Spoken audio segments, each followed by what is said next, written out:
Shine on Arabic numerals, that's their proper name. Emily sat at the heavy wooden table in front of the fire, school book open, pencil poised. Why? Oh, I suppose they were invented in the Middle East, or North Africa. Countries that have Arabs in them. Emily wore her blue school blouse still. It matched her eyes, the color of robin's eggs. Her hair was shoulder length, blonde as straw.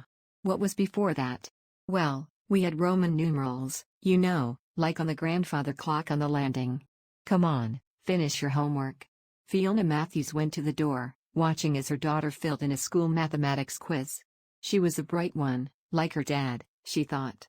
She felt a lump in her throat. Don't go there. The farmhouse kitchen was large, high-ceilinged, and the walls were whitewashed. The floor was gray stone flags covered with a worn red rug.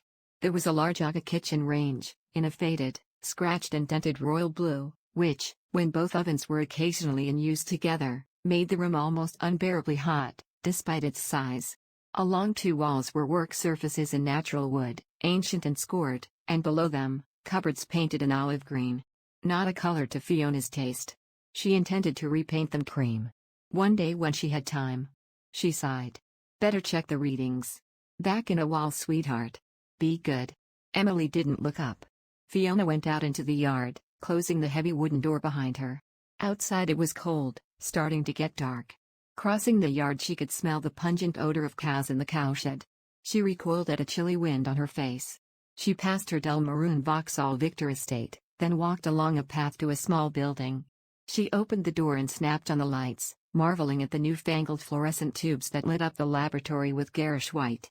Only a generation ago, the only illumination in the farmhouse had been the flickering orange-white flames of wax candles, and the quiet hiss of the occasional gas lamp. Presently she clicked the radio on to dull the solitude. It was a song she liked. Eleanor Rigby by the Beatles, that week's #1. Hey man, how much further? A young man huddled in a greatcoat, unshaven, long black hair flopping over a Romanesque face, lay across the rear seat of a battered Bedford van. The headlights traced the track between high dry stone walls, suddenly illuminating a sign, Swarfdale Farm 3 miles. The driver, a tall, thin man in his 20s, laughed. He had the long, misshapen face of a gravedigger and black hair combed across his forehead. 3 miles. Hey, break out the whiskey, Sid, or were you thinking of acid? The man in the passenger seat turned round to face the back seat. He was good-looking, his face thin-lipped, and framed by curly brown hair to his collar. Hey, Sid, leave off the fucking acid.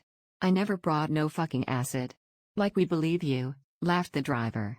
The headlights lit up the old gray stone of a farmhouse. Hey, we're here. The driver stopped the engine and looked behind Sid to the back of the van, piled high with guitar cases, keyboards, amplifiers, drums, and box after box of equipment and cables. Let's unload in the morning. I'm knackered. It'll be okay out here. Fiona opened the laboratory door to leave and flicked the lights off. Her job was to monitor radiation levels in the milk of farms within a 50-mile radius. She felt satisfaction. All tests had been carried out successfully and isotope levels were normal.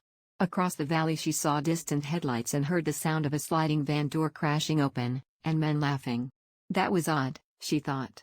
The farm was unoccupied at present. She stood and watched. The headlights went out, then 3 dark shapes crossed the farmyard. Shortly afterwards, lights came on within the building. They must be visitors staying at the farm. She'd heard the owners were letting the farm out whilst they were out of the country. She shivered. Up above, deep purple clouds scudded erratically across a moonlit sky. It was September, but here in the Derbyshire Dales, the seasons changed quickly. Better check Emily had finished her homework, then she could serve out their evening meal. She looked out again over the valley to the distant farmhouse lights, and wondered. 1, 2, 3, 4.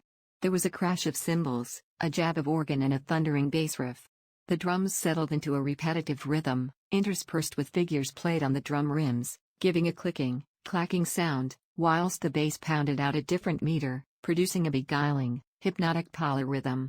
The man at the organ bent forward, long brown hair covering his lean, handsome face, as his fingers noodled over the twin keyboards, producing tantalizing fragments of otherworldly melody, interspersed with jarring chords. On the floor sat Sid, holding a black electric guitar covered with small round mirrors, a design of his own creation. In his left hand he held a cigarette lighter which, from time to time, he slid up and down the strings close to the bridge, whilst pounding with a plectrum, producing a high-pitched swooping, wailing sound. After several minutes, the bassist, the tall man with the long gravedigger's face, signaled with his head. There was a drum fill, a riff was repeated in unison 4 times, then the music ended abruptly. Sid jumped up. "That was fucking great." "It was okay," said the drummer, a man with a mustache and long dark hair. He'd arrived that morning to join his bandmates. "Those Mandy's are scrambling your brain. Let's do it again." With the tape rolling this time. Fiona looked up from her test tubes. What on earth was that noise? She went to the door of the laboratory and looked out across the valley. A blue van stood there, in the distance, along with a Mini Cooper, parked outside Swarfdale Farm. She hadn't noticed the car last night, she realized. She guessed they must be musicians, but that noise sounded like the soundtrack to a nightmare. She looked at her watch and noticed it was time to pick Emily up from school. She'd been listening longer than she'd realized. When her Vauxhall Victor estate pulled back into the farmyard, she noticed a young man at the back door. She got out of the car. "Hi, can I help?" "Yes, I'm from over the valley. I'm here with some friends. Musicians. We're staying for a week. Can I come in?" She noticed the face beneath the long curly black hair was very handsome. And his eyes were extremely dark, the pupils wide open. Like black holes in the sky, she thought. She felt her body reacting to his presence. It had been so long since.